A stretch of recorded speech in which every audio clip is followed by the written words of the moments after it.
Well, I'm gonna fucking rage for starters. Hoobada. Okay, so I'm gonna start making my way over to this bish. Almost a harmonize. All right, yeah, you just go. To extort truth. Okay. Ooh. Alrighty. What's the save on that one? She has to make a charisma saving throw. Ooh. Charisma. Get those pressure points. That is going to be a 16. She fails. She had to make a 17. Okay, then yeah. So, for 1 minute, Kree cannot deliberately tell a lie. And,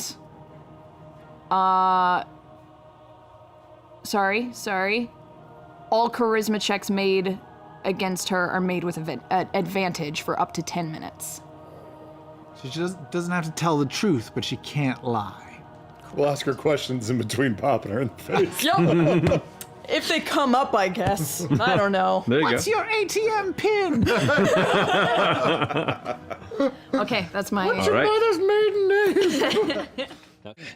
name? Too late, I think. Kind of looks back over the shoulder, kind of counting and noticing the two that vanished. Yasha, you do get an attack opportunity, as Kree is going to go ahead and attempt to step away. I shall take it.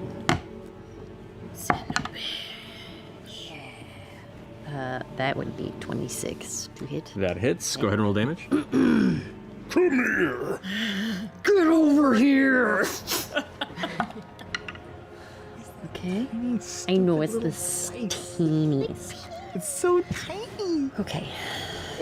So that would be 20 total. 20 total. Dude. Wow. Dude. This is vicious. Yeah, this Kree is looking rough. hurt.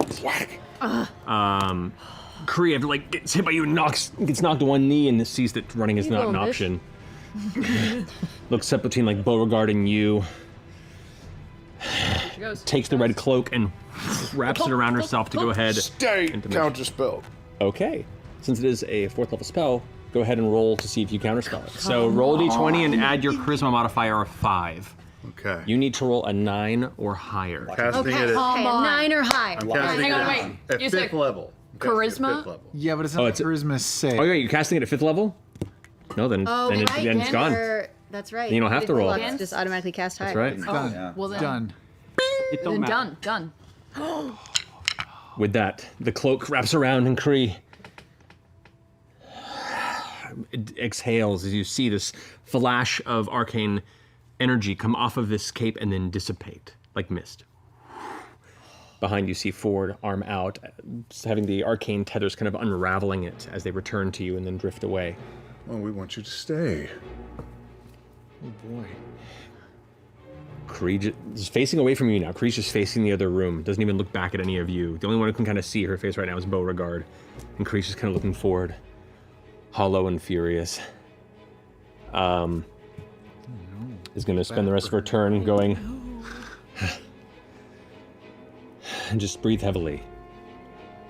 Beauregard and Caleb. You hear Kree's voice.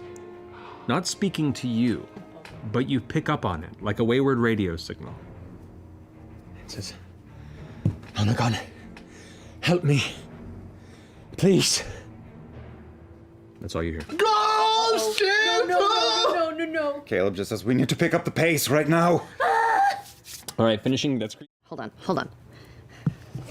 Multiply it by 5. I'm pulling out a calculator. Shut up. I use We should get you calculator like all one of the those. You do? Okay. Fives. Ditto. Yeah. Why fuck around with paper math? Let's go, guys. Wait, can't your D&D Beyond just do Steve it? Jobs gave us. I believe that's 39 is the total. 39 points of slashing damage, which, thanks to Caduceus, becomes instead 78 points of slashing damage. When did you get that trick? I've had that trick He's used all it, along. He's used it a number of times, yeah. It's just, yeah, I can. It's situational. Every for now setting and it then up, I yeah. can double the damage on As she something. started to try to disappear, I want to step on her cloak, yank her back, and So you yank her back and pull her onto your sword. yeah. All right. As she goes to try and run and bolt, you just grab, yank her back, and pull her all the way to the hilt. The blade is now sticking fully through Kree's chest. just coughs this big spatter of blood. You can feel the body going limp against the blade. It goes, Lucian. You both hear in your mind, you've done well, but I need you to hold them off a little longer. I'm not done. I'm not ready yet. Become a vessel for the pattern and show them the way. In the darkness of this chamber, there's suddenly a dull red glow in your proximity as the 5 eyes that mark Kree's body begin to glow simultaneously. Yasha, as you're kind of holding there, you look and you feel Kree's body begin to shake. Just shake violently, and you have... Fuck. Do you want to pull your blade free? I'm gonna just, with the bottom of my boot, push her off my blade. Okay. You go ahead and shunt the body off of the blade. It falls to the ground, and with a limpness that a corpse would, and the life has been drawn out, but when the body impacts, there's tension in the muscles, and you can see now Kree just shaking, convulsing, the eyes getting brighter and brighter, until suddenly the back of her shoulder split.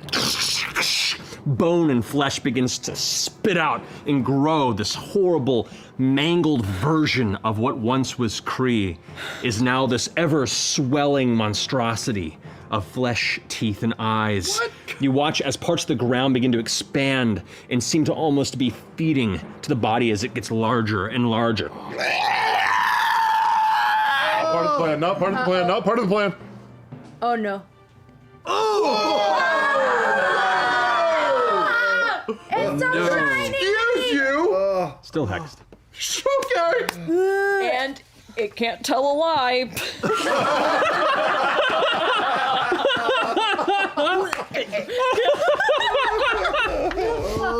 Nasty. Who does number 2 work for? Holy shit. Oh my. I will fire my crossbow bolt. Go for an attack.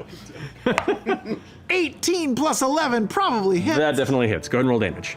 Sneak attack damage. Caduceus, you're... That handful of dice. I don't do this often, but yeah. Oh, Okay. it's good. 10, Doing 20, it again. Come on, baby. 30, 40. I want this over. 40 points of damage. doubled to 80 because of Caduceus. How do you want to do this?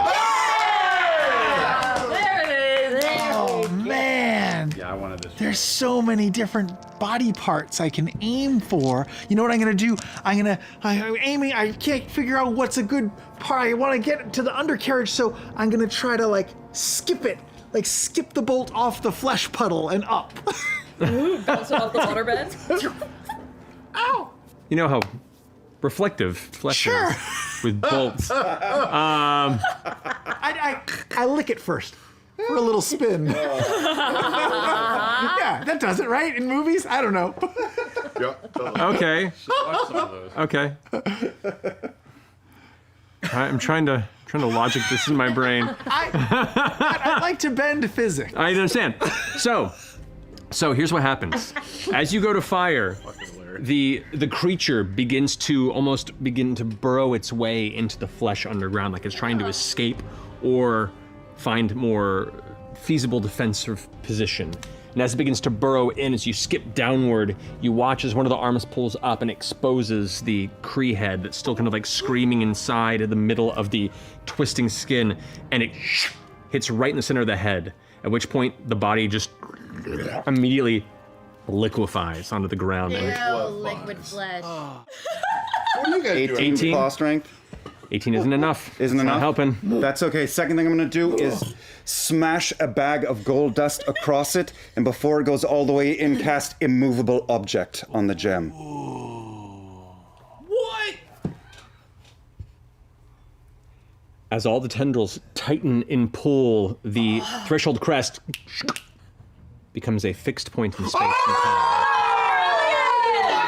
And you watch as the tendrils are attempting to kind of pull and pull, and as it extends, it's unable to grasp the stone. It's just stuck, just beyond its ability to connect.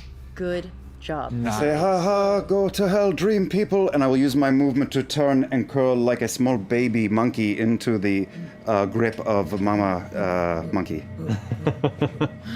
Chicken. Okay. Tick. Yeah, start looking for Probably lots of ticks.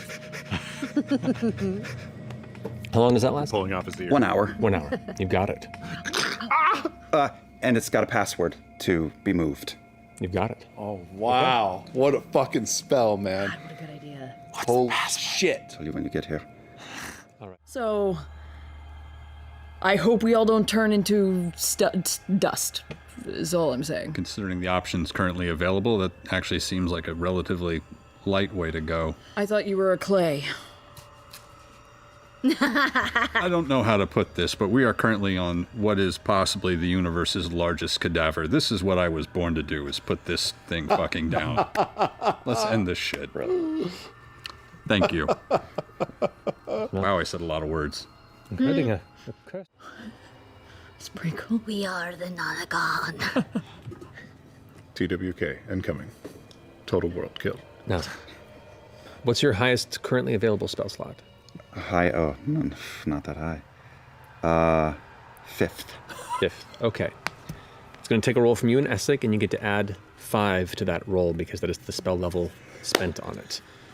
Oh, dang. He's dropping his 8th level spell that he's been saving We this whole time. can't help. right here. Can't. I mean, we guided. That's all we can do. Guiding Roll credit. Guiding We'll helps. add a 4, a Okay. Add a D4. D4. Oh, a D4. Is it adding Arcana or anything, or it's just a D20 No. plus? Plus the power of the spell that you are powering Got it. this with. Plus guidance. So plus 5. I grabbed just as it. Rockin'. Come on. I'm going to roll it out front. Rockin'. Did very well. Natural 20.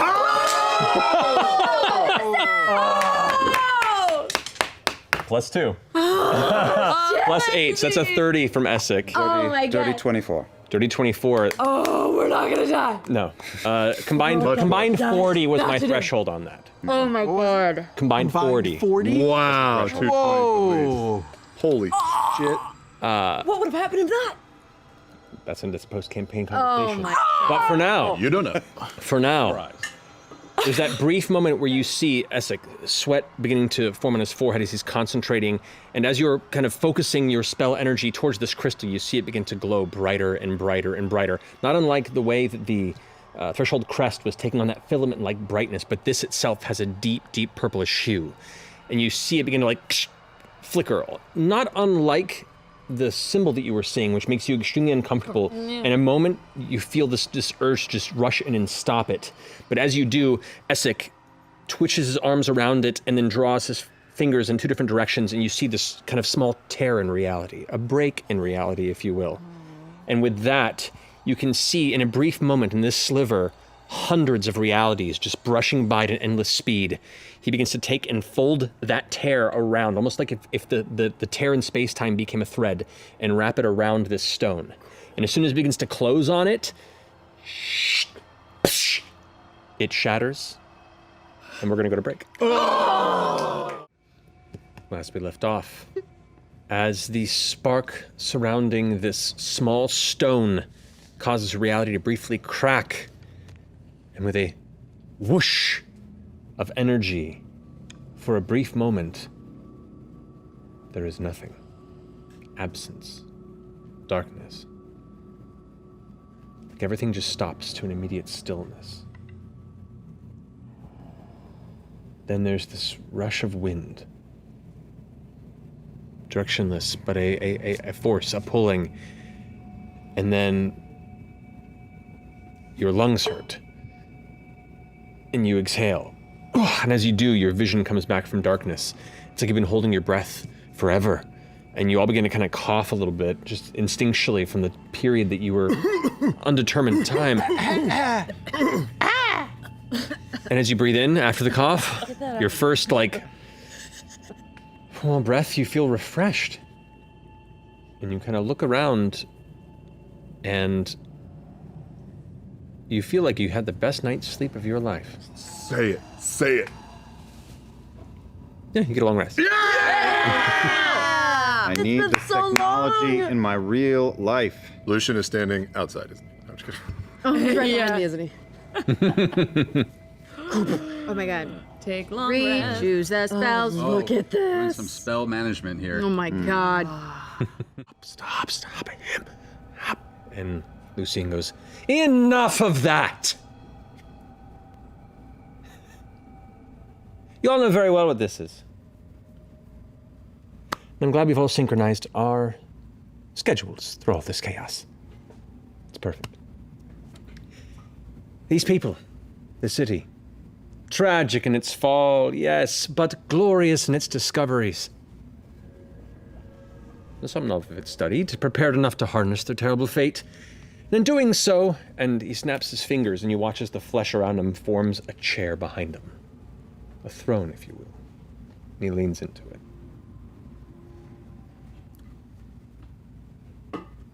They were reborn greater than they could have ever anticipated. Isn't that right? Power of 1,000 minds, dreams, imaginations, and wills made one. Founded in the ether of manifestation. A miracle unstoppable. Yet rudderless. Fractured. Wild. Jealous. Impotent. The colors flicker intensely, and you can see elements of psychic energy trying to begin to spark out of the center column upward, but it's also holding back. You recognize the stalemate between the two sides. I once saw them as gods, being so far beyond my ability to understand, and they chose me to be their herald. But when I died, when I scattered, and they put me back together, I was given a view behind the curtain. And I saw the fallacy I had given everything for. Genius souls, now mewling toddlers, bickering over the power of creation. Someone needed to be the parent. When children have been acting out, well, making a mess of their potential, for this long even, a responsible caretaker must show discipline, enact punishment, and take the reins with force. So, I invite you to stay for the show, but I think you'd prefer to run. And he leans back and puts his hand on the devices as they begin to blink faster and faster. We gotta go. Go. How far away is he? Yeah. He's about 120, 130 feet from you on the other side of this chamber. I'm gonna How many feet? 120. say run, and I'm gonna cast Earthquake right under him. Cast Earthquake right under him? Uh-huh. Okay. I'm gonna cast Intellect Fortress on myself and start running. Okay.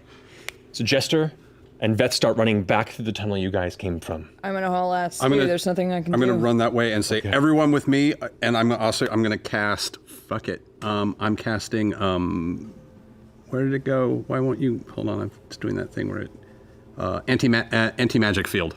Okay. You all begin to run. Everyone else following suit? Yeah. Yep. Running back through the tunnel where you came from. The ground beginning to crack, the elements that are stone and the parts that are flesh begin to shake and roil. You watch as the tethers above that attach to this central part, the aether crux itself, begin to ting, like cables being snapped. Parts are beginning to fall.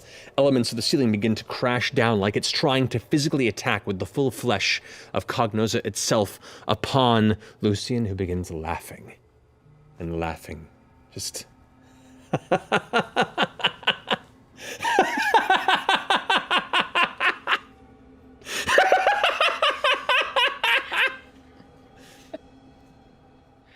As you all run, and run, and run.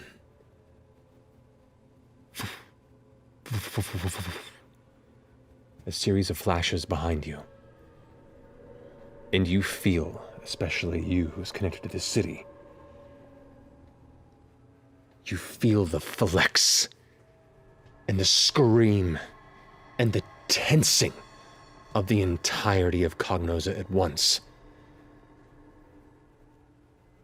As its nerve center, the somnophon that brought it together, are bombarded. And as you all fall to the ground, breathing deeply in the ensuing silence, there's just quiet. No laughter. No sound. Just the 8 of you. That's where we're in tonight's episode. Well, we're gonna go ahead and pick this up here next time. Thank you all so much for joining us. No, you can't do this. What does it mean? We love you very much. No, we gotta keep playing. I And have to keep playing right now. is it Thursday yet? No. Good night. It's not yet.